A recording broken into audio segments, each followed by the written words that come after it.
Now let's start with second law of thermodynamics. Now second law of thermodynamics is also known as law of degradation of energy. Okay. Why it is known as law of degradation of energy? Because heat is the first grade of energy. Okay. Now when heat is converted into work, it does not get completely converted. Okay. Some entropy is generated, means some part of heat has changed into the form that cannot be used. Okay, so this is also known as law of degradation of energy. Okay, so second law of thermodynamics helps in predicting the direction of the process. How it predicts the direction of the process? Because if it's a irreversible process, entropy generation would be there. If it's a reversible process, there would not be any entropy generation. And if the entropy generation is negative, means the entropy is decreasing, it does not happen. Okay, it's an impossible process. So it predicts the direction of a process. It establishes condition for equilibrium, because it will equate that whether the efficiency are matching with the reversible one or not, whether the coefficient of performance are matching with the reversible or not. So it also helps in establishing the equilibrium, and it helps in obtaining the critical performance of the cycle. Okay, critical means whether it's a very good performance or very bad performance. Okay, the best performance or the worst performance. Okay, so this can also be obtained by second law of thermodynamics. Now in thermos, we will deal with heat engines and heat pumps. Okay, so we will deal with thermal energy reservoirs. So thermal energy reservoir, it may be a source or sink. So it's a hypothetical body, not a real one. Okay, so it's a hypothetical body with infinite heat capacity. Okay, so heat capacity is infinite, so it can supply or absorb any heat without change in temperature. So delta T is equal to 0 and C is equal to infinity. Now heat engine. So heat engine is a device that converts heat into work. Okay, example is a steam power plant. Okay, it gives work and takes heat as an input. So like in a steam power plant, we have a boiler, turbine, condenser and pump. In boiler, we are supplying heat. Okay,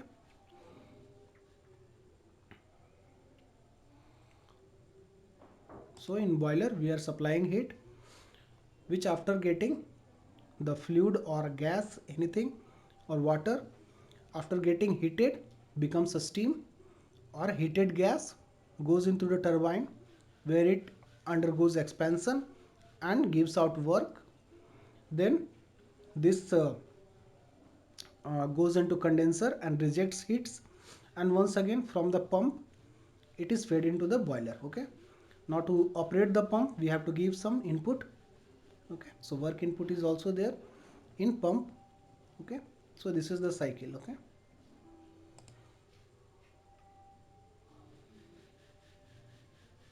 now first law of thermodynamics, applying this in this cycle, net heat interaction is equal to net work interaction, means qs minus qr is equal to w naught w output minus w input. Okay, w input is negative 1 because work is done on the system. Okay, similarly heat rejected is negative term because heat is taken out from the system, while qs and w naught are positive values because heat is added to the system is a positive and work done by the system is a positive one. Okay, so summation q is equal to summation w, means qs minus qr is equal to w output minus w input. Now efficiency is equal to net work output by heat supplied. Now net work output is equal to net work heat, net heat. Okay, so q net is equal to qs minus qr by qs. So efficiency is equal to 1 minus qs by qr. Qs is the heat supplied, qr is the heat rejected.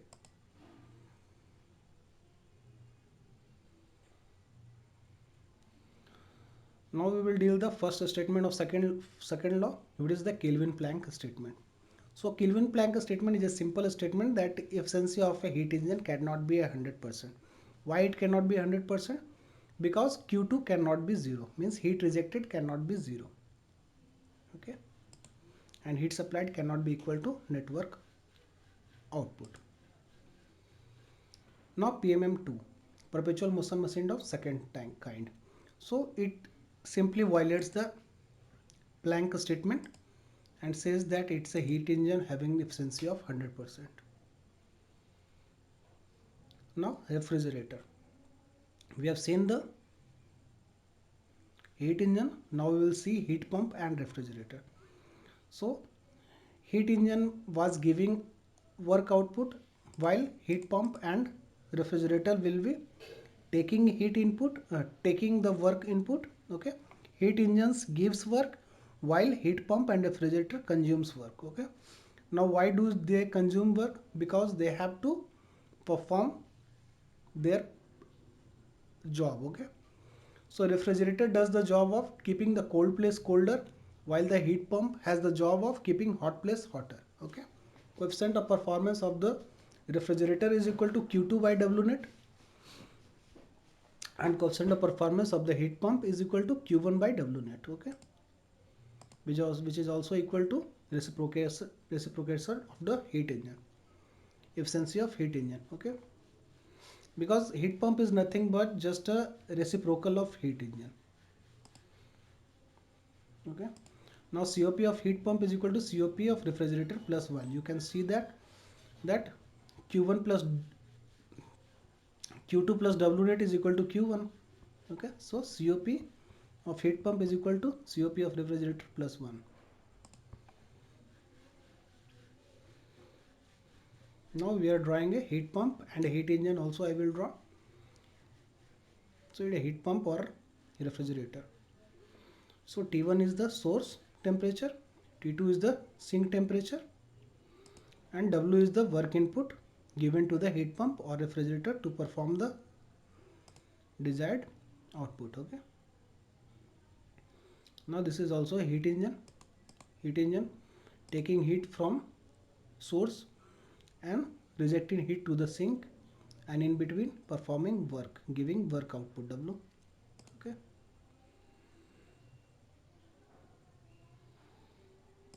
okay, so this is heat pump and this is heat engine. Okay, this is Q2, this is Q1, here this is Q1, this is Q2. Okay, Q1 is related to source, Q2 is related to sink. Okay, here also Q2 is related to sink and Q1 is related to source. Okay, T1 is the temperature of the source, T2 is the temperature of the sink. Okay, heat engine takes heat from the source, and from that heat it does the work, while in heat pump we give the work to take the heat from lower temperature to higher temperature.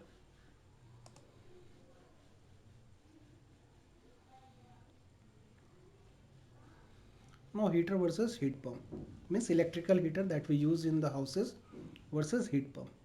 So heater provides heat is equal to electricity or power consumed. Okay, if efficiency is also given, efficiency of the heater, you can multiply from that also. So heater gives the heat is equal to electricity or power consumed, while heat pump gives the heat Q1 is equal to Q2 plus W. Okay, hence it will take lesser W. Okay, the work consumed will be less if you are using a heat pump. Okay, so heat pump is more efficient. Now series connection of heat engines, not exchanger it has been written. So heat engines, if you are having a series connection of heat engines, okay, not exchanger, engines. Okay, so if you have to find the efficiency of the series, you can multiply using this, that sigma 1 and these values are efficiency of individual heat engines, and this is the efficiency of the series. Now classes statement. Now we have understood refrigerator and heat pumps. So we are having the classes statement, that it is impossible to construct a device that operates in a cycle and produces no effect other than transfer of heat from lower temperature to a higher temperature body. So work net cannot be equal to 0 and COP cannot be equal to infinity. Okay. So it is impossible for a heat pump to have a coefficient of performance of infinity. Okay. Or it's impossible for any refrigerator to have a coefficient of performance of infinity, because we cannot have net work input is equal to 0.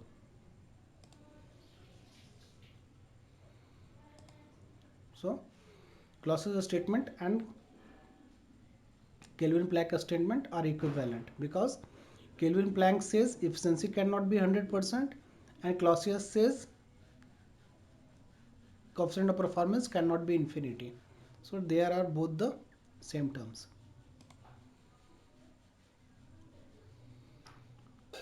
Now reversal process, any process which is reversible, is both externally and internally reversible. Now internally reversible means the system can be brought back to its initial position.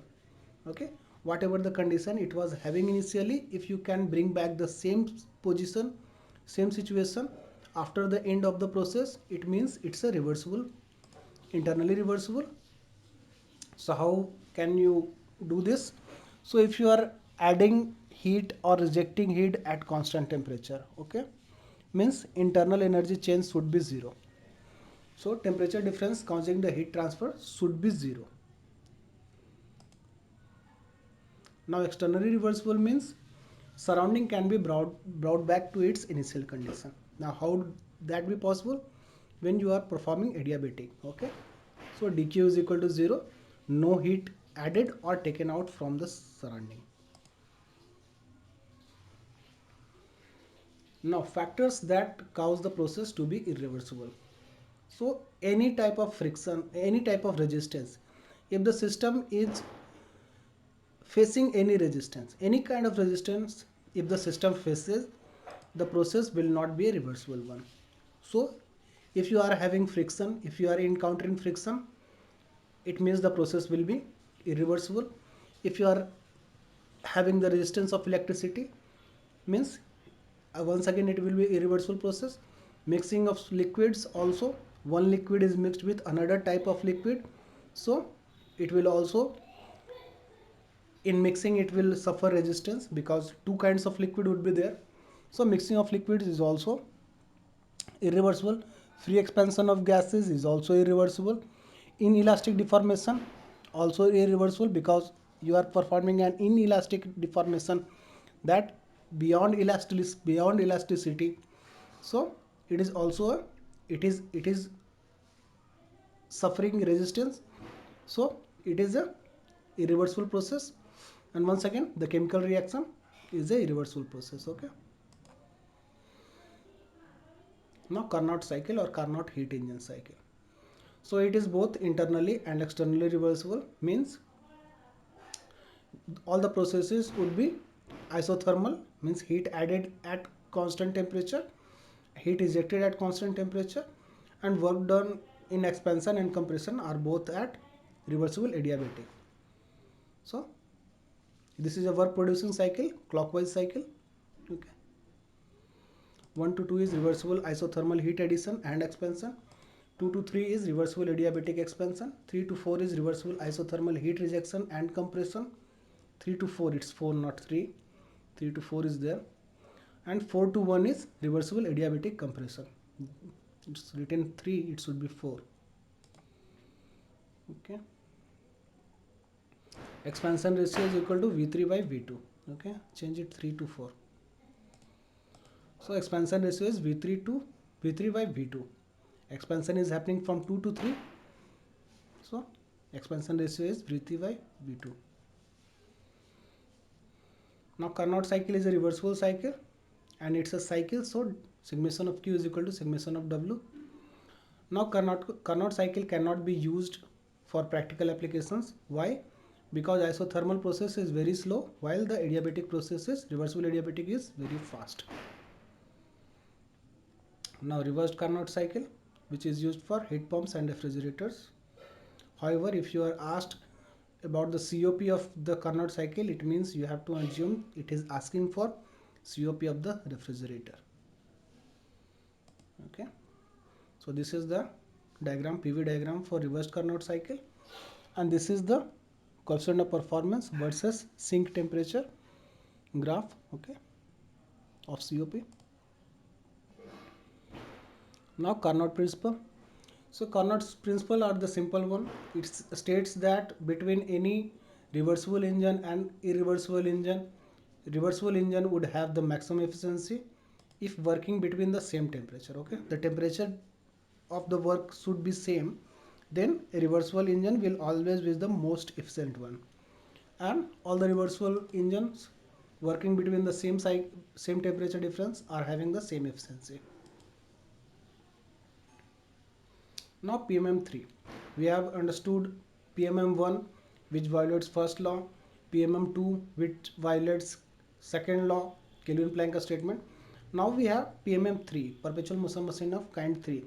It is another kind of machine, another level machine. It does not even take works, does not rejects heat, it does not do anything. It's a device which is continuously working without taking any energy. Okay, whether it's heat or work, it's not taking anything from the surrounding, and still it's a performing work. So it's an impossible one. All the perpetual machines are impossible. Okay, now third law of thermodynamics, as I was saying, it is impossible to achieve the absolute zero temperature in any finite number of operations. Okay, whether you choose any matter or any process. So 0K is not possible, 0 Kelvin is not possible, OK is not possible, okay, all correct cannot be possible.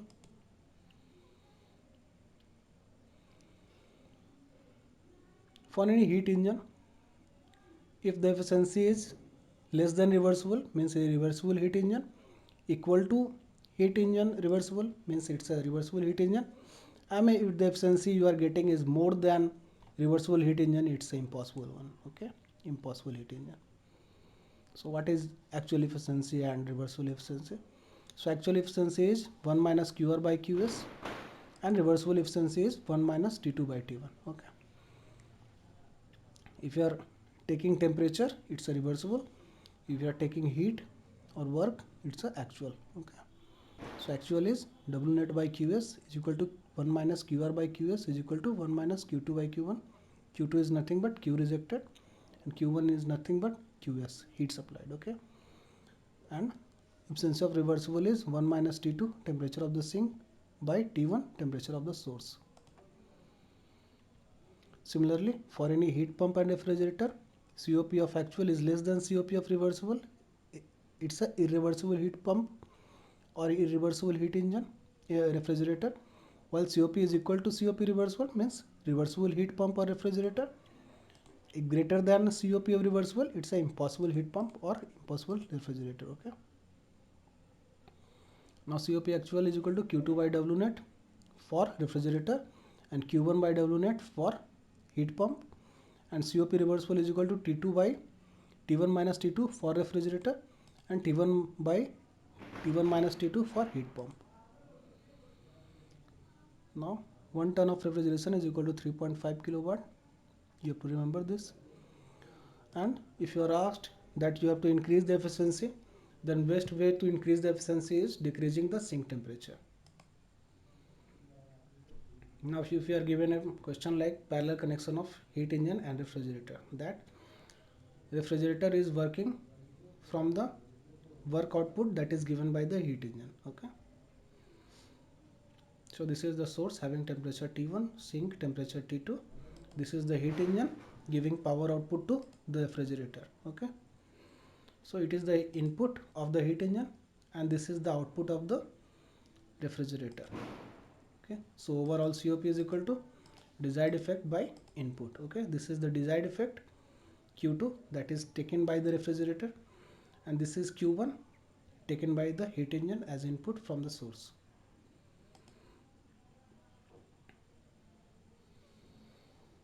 Now using heat pump, this is another question. That heat pump is used to heat the house while the house is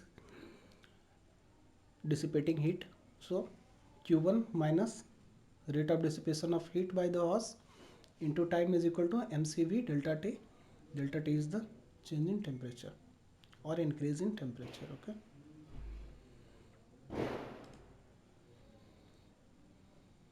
Two Carnot engines working in series between the source and sink temperature T1 and T3 respectively.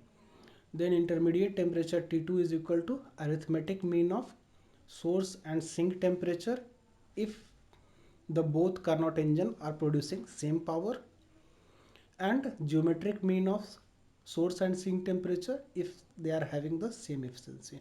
Okay. So intermediate temperature is equal to T1 plus T2 by 2 for same power output and root under T1 into T3 for same efficiency.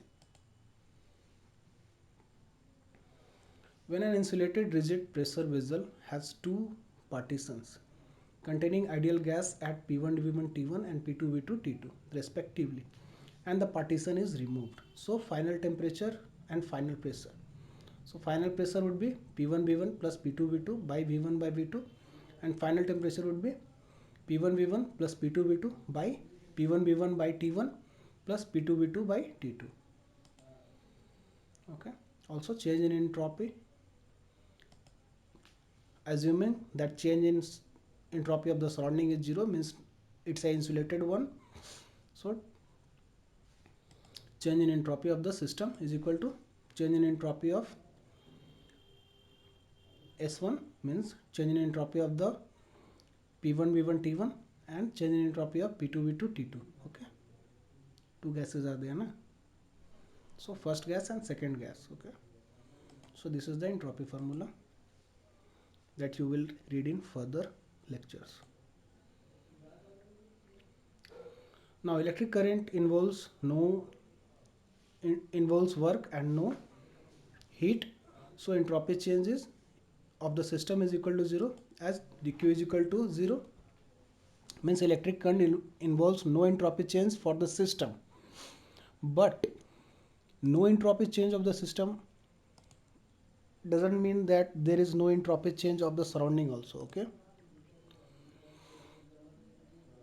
Because from the second law, work done on the system will reject heat to the surrounding, means delta surrounding is not equal to 0. Okay. Electric current involves no entropy change for the system. The flow of current represents work transfer only, not heat.